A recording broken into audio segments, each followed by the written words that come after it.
Good morning dear students. Last videos में हम discuss कर चुके हैं एसी सर्किट्स में तीन अलग अलग प्रकार की एसी सर्किट्स, जिसमें प्योर रेजिस्टिव सर्किट हमने डिस्कस की।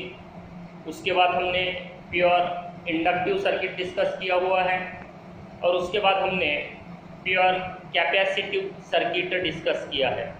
जब हम pure inductive pure capacitive circuit discuss करते हैं तो उस समय जो कॉइल का या अदर टाइप जो भी रेजिस्टेंस है उसको हम निग्लेक्ट कर चलते हैं, चाहे वो इंडक्टिव सर्किट हो या फिर कैपेसिटिव सर्किट हो। प्योरली रेजिस्टिव सर्किट में हमने देखे ईएमएफ और करंट इन फेज होते हैं। दूसरी बात, जो अपोजिशन होता है करंट के फ्लो के लिए एसी और डीसी दोनों के लिए, अगर रेजिस्टिव सर्किट है तो वो सेम होता है, जिसको हम ओमिक अपोजिशन भी बोलते हैं।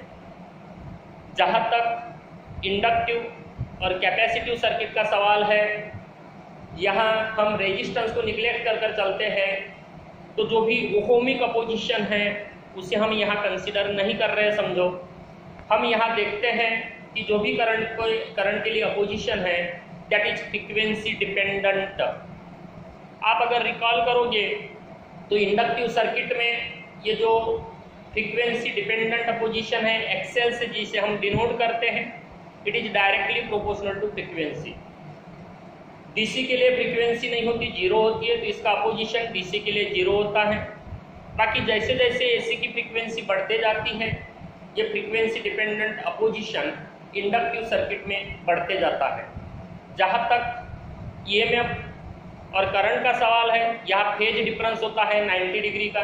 ईएमएफ लीड करता है करंट को, करंट लैग करता है ईएमएफ को 90 डिग्री से।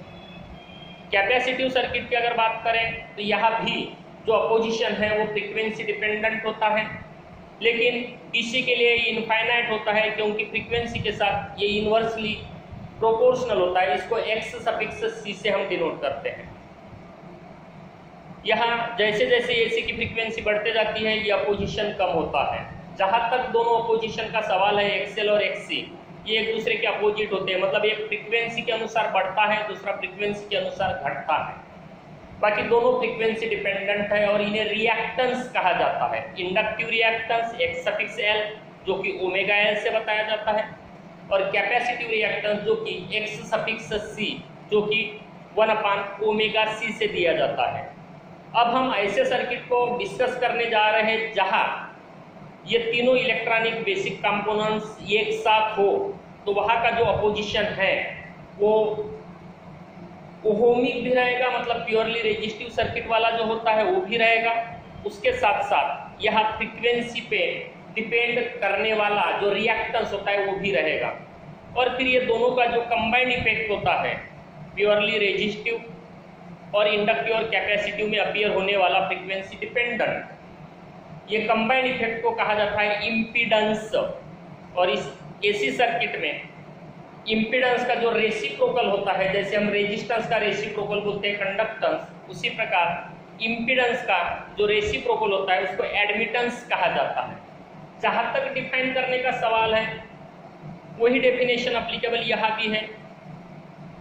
ओहम्स लॉ के अनुसार जो फार्मूला लेते हैं अपन V = IR, R = V/I, मतलब EMF डिवाइडेड बाय करंट, उसी प्रकार यहाँ भी हम फार्मूला लेने वाले हैं।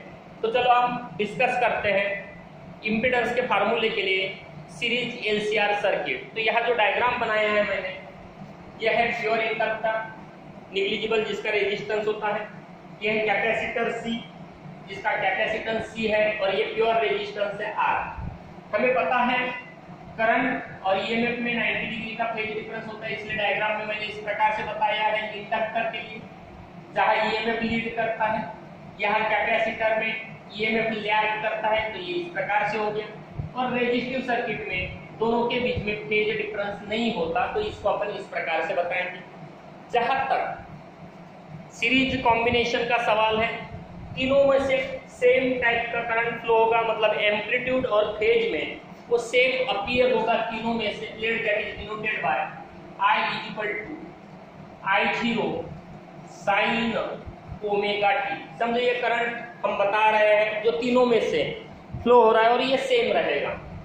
अब जहां तक इंडक्टर में से जब करंट फ्लो होगा तो जो ईएमएफ अपीयर होगा EL, अगेन ओहम्स लॉ के अनुसार करंट इनटू रेजिस्टेंस जो कि रिएक्टेंस होता है I इनटू XL हो जाएगा। जहां तक कैपेसिटर का सवाल है ये हो जाएगा I into X suffix C inductive reactance, ये कैपेसिटिव रिएक्टेंस हो गया। और जहां तक रेजिस्टेंस का सवाल है it will be I into R। तो ये फार्मूले हो जाएंगे EL equal to I into XL। अगर आगे बढ़ता हूं मैं तो इसको आप बोल सकते हो I इनटू XL यानी कि ओमेगा L आप लिख सकते हो। It is I into 1 upon omega C और ये I आ रही रहेगा। अब हमें जो कंबाइंड इफेक्ट है तीनों का, तीनों सीरीज में जोड़ने के कारण जो अपीयर होगा वो रिजल्टेंट निकालना है। Let that resultant is denoted by small E. तो हमें यहाँ स्मॉल ई का पहले फार्मूला देखना पड़ेगा क्या अपीयर होता है और उस पर से फिर हम जो कंबाइंड इफेक्ट होता है रेजिस्टेंस और रिएक्टेंस का उसका फार्मूला देखेंगे। तो उसके लिए जो नॉलेज हमारे पास है शुरू में उसके अनुसार हम थोड़ा चलते हैं और जो फेजर डायग्राम यहाँ बन सकता है उस फेजर डायग्राम को बनाने की कोशिश करते हैं। तो समझ के चलो ये एक्स एक्सिस हम लेते हैं, अलॉन्ग एक्स एक्सिस हम करंट को बताएंगे शुरू में जो ये तीनों में से फ्लो हो रहा है। जहां तक रेजिस्टिव सर्किट का सवाल है करंट और ईएमएफ दोनों फेज में होते हैं तो ईआर भी उसी डायरेक्शन में अपीयर होगा, मतलब हम ओ ए को ई सफिक्स आर बताएंगे। जहां तक इंडक्टिव सर्किट का सवाल है ईएमएफ लीड करता है तो यहाँ P से बता रहा हूं मैं EL, यहाँ तक O2P ये EL है समझ कर चलो क्योंकि वो करंट को लीड करता है 90 डिग्री से। जहां तक कैपेसिटिव का सवाल है वो लैग करता है 90 डिग्री से तो करंट से वो पीछे रहेगा। अब यहाँ एज्यूम करके चलते हम EL ग्रेटर देन EC और ये जो EC है उसको 180 डिग्री में अगर रिवर्स करते तो हमें मिलेगा EL माइनस EC जो हम यहाँ OB डैश से बता रहे हैं। यहाँ थोड़ी देर के लिए मैं हटा देता तो ये EC था ये EL था और ये अब हो जाएगा OB dash EL minus EC। तो अब EL माइनस EC ये जो फ्रीक्वेंसी डिपेंडेंट के कारण जो अपन कहेंगे फ्रीक्वेंसी डिपेंडेंट कंपोनेंट वाला जो यानी EMF है और ये रेजिस्टिव EMF यानी ER है तो इनका रिजल्टेंट हो गया EO। अब यहाँ अगर EO की बात करें तो EO यानी कि OK अपीयर होगा। EL माइनस EC की बात करें तो OB डैश अपीयर होगा, मतलब AK अपीयर होगा और ये ER। तो from the diagram we can say OK is equal to under root of OA का स्क्वायर प्लस OB डैश का स्क्वायर। जब टेक्स्ट बुक में जाओगे तो यहाँ OB हुआ है वहां OB डैश आपको करेक्शन कर लेना है।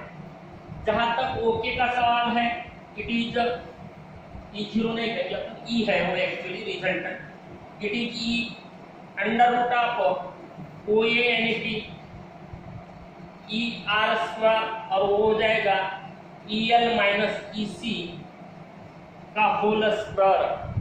एक बार देखो यहाँ फेजर डायग्राम से सब क्लियर होने वाला है। वो अलॉन्ग एक्स एक्सिस आए जो करंट तीनों में से फ्लो हो रहा है।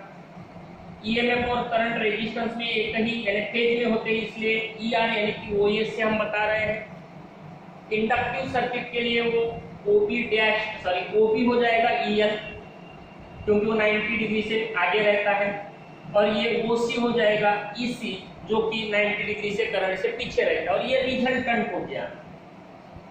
तीनों के कारण जो अपीयर होगा सीरीज कॉम्बिनेशन में तीनों एक साथ होने के कारण। इसी को अगर रिवर्स करते तो EL माइनस EC जो OB डैश से हम बता रहे हैं EL को एज्यूम करके कर रहे कि ज्यादा है EC से, इसलिए फिर OK यानी कि रिजल्टेंट यानी कि E is equal to OA square plus AK या OB डैश स्क्वायर हो जाएगा ER square plus EL minus EC square हो जाएगा। अब मैं ये डायग्राम यहाँ से हटा रहा हूँ इसके आगे बढ़ रहा हूं तो देखो E equal to under root में चलते हैं ई आर यानी कि आई स्क्वायर आर स्क्वायर हो जाएगा। ये लिए थे अपन ने ओम्स लॉ के अनुसार शुरू में, एकदम शुरू में, और ये हो जाएगा आई एक्सएल और ये हो जाएगा आई एक्ससी का स्क्वायर। मतलब ये हो गया तुम्हारा ई एल और ये हो गया ई सी होल स्क्वायर हो जाएगा। तीनों में आई है तो ये हो जाएगा आई स्क्वायर हो जाएगा। अंडर रूट में आर स्क्वायर प्लस